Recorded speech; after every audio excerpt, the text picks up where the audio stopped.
कि जब एक ब्राह्मण और ब्राह्मणी थे, ब्राह्मण और ब्राह्मणी के लक्ष्मी जी का नियम था, उनकी सेवा पूजा करते ब्राह्मण गांव में जाता, जो भी भिक्षा मिलती वो लेके आता, दोनों अपने लक्ष्मी जी का भोग लगाते पहले तो उसका, और फिर खुद पाले तो उनकी कोई संतान नहीं थी। तो एक दिन ब्राह्मण देवता भिक्षा मांगने के लिए गांव की तरफ जा रहे थे। देखा तो एक पीपल का पेड़ था, पीपल के पेड़ के नीचे एक छोटी सी कन्या बैठी थी। बोलती है, बाबा मैं भी तेरे साथ चलूंगी। बोलते, बेटा तू मेरे साथ कहाँ चलेगी, मेरे छोटी सी कुटिया हैं, खाने को मेरे पास अन्न नहीं है, मैं तो भिक्षा मांग कर लाता हूँ, उससे अपना जीवन यापन करता हूँ, तू तो किसी भले घर की लड़की दिख रही है। ऐसे बोल के ब्राह्मण देवता तो आ गए। आके सारी बात अपनी पत्नी को बता दी है। पत्नी बोलती है, अगर वो बोल ही रही थी तो आप ले क्यों नहीं आए, अपने तो वैसे भी कोई संतान नहीं थी। ब्राह्मण देवता बोलते हैं कि वो तो किसी संपन्न घर की कन्या लग रही थी, अपने घर में क्या है। बोले, अब अगर दोबारा आपको वो कन्या मिले और आपके पास आने के लिए कहे आपके साथ, तो आप उसे बिना निसंकोच किसी चीज़ के आप तो लेके आ जाना। बोले ठीक है। वो तो लक्ष्मी जी थी, ब्राह्मण पे प्रसन्न हो गई थी, तो उस पर कृपा करने के लिए आई हुई थी। वही दूसरे दिन उसी पीपल के वृक्ष के नीचे कन्या बैठी थी। जैसे ही ब्राह्मण देवता वहां से गए, बोले, बाबा मैं भी तेरे साथ चलूंगी। ब्राह्मण देवता बोलते, चल तू भी चल बेटा। ले गई तो जाते ही वो तो देखी टूटा सा घर, फूटी सी झोपड़ी, और ऐसे डंडे लगे, उनके ऊपर कपड़े अटक रहे, रखने की कोई व्यवस्था नहीं। बोलती जाती, बोले माँ सारे घर की साफ सफाई करेंगे मिलके। बोले ठीक है बेटा।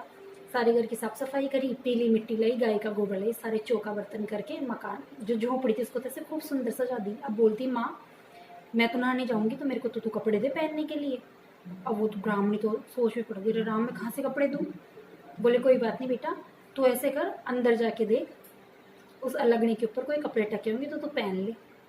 अब वो अंदर गई छोटी सी कन्या, जाकर देखती वहां पे तो वो तो लक्ष्मी जी थी, खूब सुंदर से जरी के कपड़े पहन के आ गई। ब्राह्मणी बोलती, जा माँ तू भी ना ले और नए कपड़े पहन लेना। बोले बेटा मेरे पास नए कपड़े कहाँ हैं, कि तू जाके अंदर देख तो सही कोठे के अंदर। जाके अंदर देखी कमरे में, तो देखी तो जरी बाप दो के कपड़े वो तो पहन के आ गई। अब बोलती, देख तू तो नहा धो के जा मंदिर, मैं खाना वाना बना के तैयार रखती हूँ। ब्राह्मणी सोची मेरे घर में दाल और आटे के अलावा है क्या जो क्या बना के तैयार रखेगी कन्या। बोले नहीं माँ तू जा। अब वो तो चली गई। वो तो 36 तैयारी 32 भोजन बना ली। 36 तैयारी 32 भोजन बनाते तो ब्राह्मण देवता के तो अच्छे दिन आना शुरू हो गए। अब उनकी तो दरिद्रता दूर हो गई, खूब नुनिंद्र बारह सिद्ध हो गए। थोड़े दिन हुए, कन्या ना वही तो पूर्ण का चंद्रमा थी, वो तो साक्षात माँ लक्ष्मी जी थी, वो तो बढ़ने लगी। तो ब्राह्मण देवता को ब्राह्मणी बोलती है कि महाराज अब अपन है ना अपनी इस बेटी का विवाह करेंगे, तो आप कोई सुंदर सा वर ढूंढ कर लाओ।